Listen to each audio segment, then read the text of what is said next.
here with another episode of The Holidays Are Coming. Today is really just a demonstration. I am certain that many of you aren't going to go out of your way to try this recipe. This I wanted to share with you because it is a very old family recipe that is called Kifli.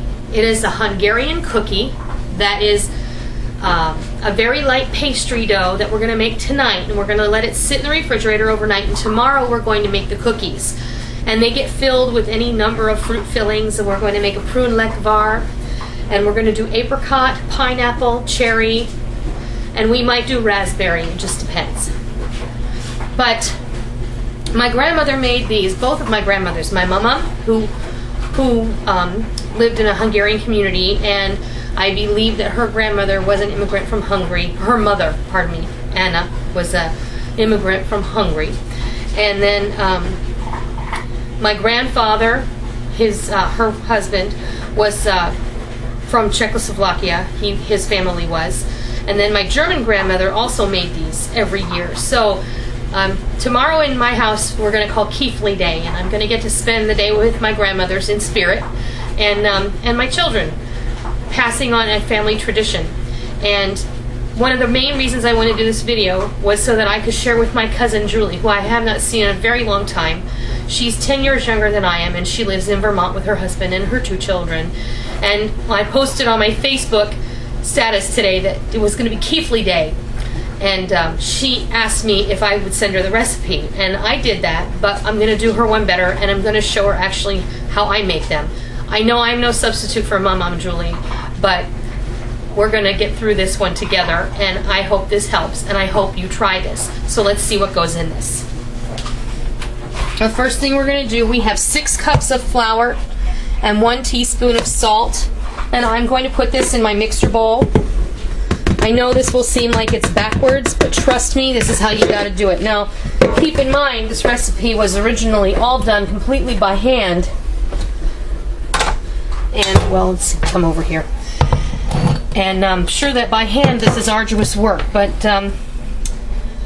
when you have the KitchenAid, it really makes easy work of it. So, the next thing we're going to do is, in this bowl, I have 1 pound of Crisco shortening, which, if you buy the sticks, is 2.5 sticks, because for some odd reason they're 20-ounce packages, so they're 3 1-cup sticks, and that's why. 1 brick of cream cheese, and this is a stick. This is equivalent to 1 stick of butter, but this is Danish butter that I bought at the specialty deli, and we're going to put this in here because it's a very fine grade of butter. And what I'm going to do is I'm going to just go ahead and I'm going to break these up with my fingers, and I'm going to put these in the flour, and then we're going to put our blade, our paddle blade on the KitchenAid. Now, my beater blade I'm not going to use because I want to cut in. And see, this butter is just gorgeous. And if you haven't ever tried, look for it in better grocery stores. I know you're not going to find this in your super centers. And then you've got your Crisco. And I'm just going to break this up because it's going to be easier for it to cut into that flour.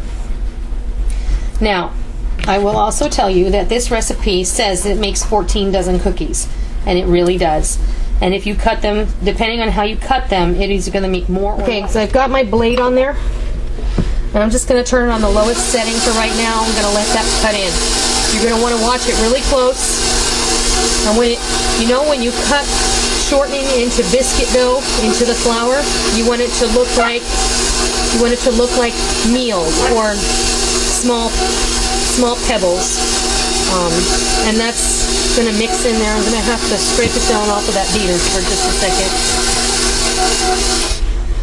We've got a lot of and Sammy is wanting me to pay attention to her, and I can't right now.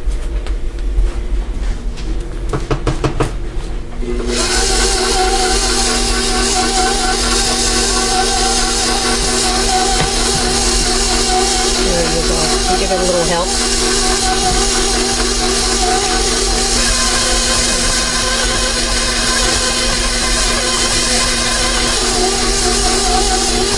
Okay, I'm going to stop it right there. And then we're going to go on to the next step. And the next step, I have 3 egg yolks right there. I'm going to grab a fork out of my silverware drawer here. Some vanilla. I've used, it calls for a teaspoon, and I probably have a little more than a teaspoon there, so I'm going to mix that up. Oops, this is by no means it's a cookie that you make when you're watching your diet. This is good old-fashioned Eastern European cooking. Gonna take all, this is 1 whole pint or 8 ounces, 2 cups, oh, I'm sorry, a pint is 16 ounces, pardon me, of sour cream. And you're gonna mix this up really well. That's just how we want it, well incorporated. Now I'm gonna lower my bowl, and I'm going to put this sour cream and egg yolk mixture in with the flour, the butter, the cream cheese, and the shortening.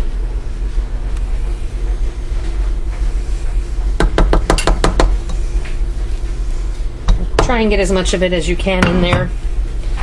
Then we're just going to let it continue to mix. And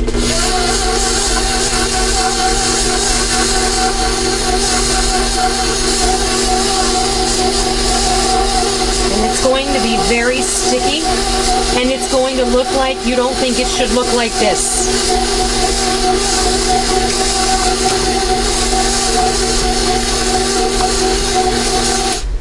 And that's all you're going to mix it. And yes, I'm using my hands because it's really the easiest way to deal with it. Okay. And get all this dough out of the bowl, off of the beater blade. There we go. So, there's the Kifli dough. Thank you for putting up with me, sharing with my cousin. Tomorrow, we're going to come back and we're going to show you how do we make the cookies. So, I'll see you tomorrow. Hey everybody, it's Noreen and I'm back, and it is tomorrow, but yesterday we made the dough, and depending on how I make this video, I don't think I'm going to make it in 2 parts, but we'll see. It is the next day, and I let the dough sit overnight in the bowl, and I have divided it into 4 pieces. And I just did this for my own use. I like to do it this way, and then I just put the plastic wrap back on this, and I put it in the refrigerator. And then I'm going to bring you over to the table, and I'll show you what else I have done. We'll carry our dough over. This is my workstation, and this is pretty much how I like setting it up. One thing, you're absolutely going to have a rolling pin. I like to use this long metal ruler because I am a little bit particular about my measurements. I have a, this is a NSF rated restaurant grade plastic cutting board. Use what you have. If you don't have a cutting board, have an impeccably clean work surface. I like this because I roll the dough out the total size of this cutting board, and then I'm able to cut it in the number of squares that I need, and the cat needs to stay off the table. And you need some flour, and I have my baking pans over here along with some extra parchment. I have some crystal sugar, and in this bowl I have my pastry bags with my jams that I'm going to use for filling. I have, this is all my homemade jam with the exception of the cherry. I have apricot, pineapple, raspberry, black cherry, and then this is what I explained was the prune lekvar, which is nothing more than I took a container of prunes, put them in a saucepan, covered them just slightly with water, simmered them until they were ready to break down, and then I took my immersion blender and I blended them up, and I just let them sit in the pot with the lid on it overnight, and got nice and thick, exactly what you want if you prefer to have that. There's a very traditional filling that you'll see in a lot of Middle East, Eastern European dishes, desserts especially, prune filling, poppy seed filling, etc. And I'm just spreading flour out. I'm also going to flour my dough well. You don't want to add in too much additional flour, but you want to have enough so that it does not stick and it rolls nicely. And you can see how we mix this dough and it's swirly. And you can see the different striations there of the butter and the shortening, the cream cheese and the flour having sat in the refrigerator overnight. And make sure you flour your rolling pin and roll. Don't pull, roll. And like I said, I like to use the cutting board as a guide for the size that I'm going to need to roll out my first batch. And what I'll do is I'm going to go ahead and roll this out, and then I'll come back when I'm ready to cut and fill. All right, we're back, and you can see that I have cut, I've measured, and these are 3-inch squares. And then what I did was I just took my metal ruler and from one end to the other, and I made an impression. And I'm just going over the lines with my pizza cutter. I'm being very careful to keep them the same size. And of course, some of them you're not going to be able to use. And I'm just going to take the scraps and stick them back in the bowl in the refrigerator with the rest of the dough. Back in bowl. Huh? Back in bowl. Back in bowl. That's right. Okay, so I think what flavor should I start out with, people? Apricot. Apricot? Apricot. Apricot. Apricot or apricot? And I'm just going to snip the end, and I'll show you what I'm going to do. I'm just going to put the filling in here. You don't want to put too much in because you don't want it to cook out, because it will bake out. And then it just makes a mess of your pan. And I think I made these too big. I think the next time I'll make them 2 inches. I can't remember what I did last year, so.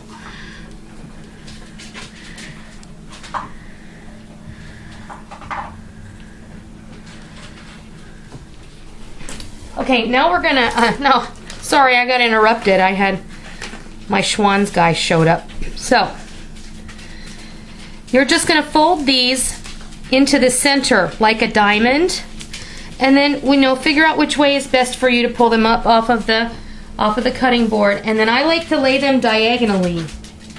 That seems to be the best way to fit them on the board, on the baking pan. Sorry.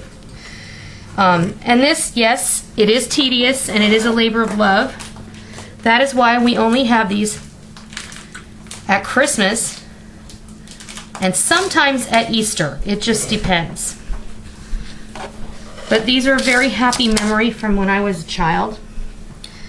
And this helps to kind of relive that little piece of my family history. And they don't spread very much. They will puff up though. And like I said, you can make these bigger or smaller. I believe, now that I'm looking at them, that last year I may have made them 2.5-inch squares, and the next one that I cut, I will make them that size. And make sure you give them a nice little pinch here where they overlap, otherwise they do tend to bake open, and you don't want that either. So kind of give it a little pinch when you do it there, and then give it another little pinch when you pull it over itself. And what I'm going to do is I'm going to go ahead and finish off this pan, and then I'll come back when I get ready to put them in the oven. So, let's put these in a preheated oven. And I'm going to watch them for 10 minutes until I think they're ready, and then I'm going to take them out and I'll show you what they look like when they're finished. Okay, these have cooked for 12 minutes. and they are perfect. You see what I mean? If you don't pinch them down just right, they bake open. And you don't want that. But what we're going to do now is we're going to let them sit on the cookie sheet for just a couple of minutes. And then we're going to remove them to a baking rack where they will cool. They smell amazing. And what I'm going to do is I'm going to go ahead and I'm going to finish off the rest of the cookies, and then I'll come back and I'll show you when they're all done. So let me go and I'm going to finish them, and then I'll come back in a little while and I'll show you the results of my baking this afternoon. Okay, I've spent the afternoon baking. I probably spent the last 3 hours doing this, and this is the result. I made 5 flavors. I did pineapple, apricot, cherry, raspberry, and the prune lekvar, which is these, and they're beautiful. You see, that's how it looks. The prune comes out black, and it's so pretty. It's very tasty. It's got a very deep, rich flavor to it. But in all, this recipe makes between 14 and 16 dozen cookies. And I did have a little bit of dough left over that I tossed because I didn't feel like making any more. And it's probably blasphemous to do that, but I was done. This is enough for my family and to maybe share with some neighbors, but this makes a tremendous amount, and it is a lot of work, but it is worth it. And like I said, for me, it's a family tradition and a happy memory. A couple of things I did want to point out. If you don't make your own jam to use as fillings, when you go to buy jam, make sure you get the all fruit jam that doesn't have any sugar added. It runs less and it has a thicker consistency, and it's not full of garbage. The one thing I will warn you is that the raspberry all fruit, it runs horribly and doesn't make for a very pleasant looking Kifli. When you're between batches, make sure you have more than one baking sheet. Don't put the dough on a hot sheet. Alternate, batches as you bake. If you have one coming out, you'll have one going in, and then you'll have one sitting to cool. And when you use a piece of parchment paper, don't reuse it because it's going to be covered with sugar and any jam that may have baked out of the cookie. Go ahead and throw the parchment away and use a fresh sheet for every pan you make. That way your cookies will always come out beautiful and perfect. So that's my grandmother's Kiflis, and I hope that you enjoyed watching me make them, and maybe someday you'll consider making them yourself. So until next time, Merry Christmas!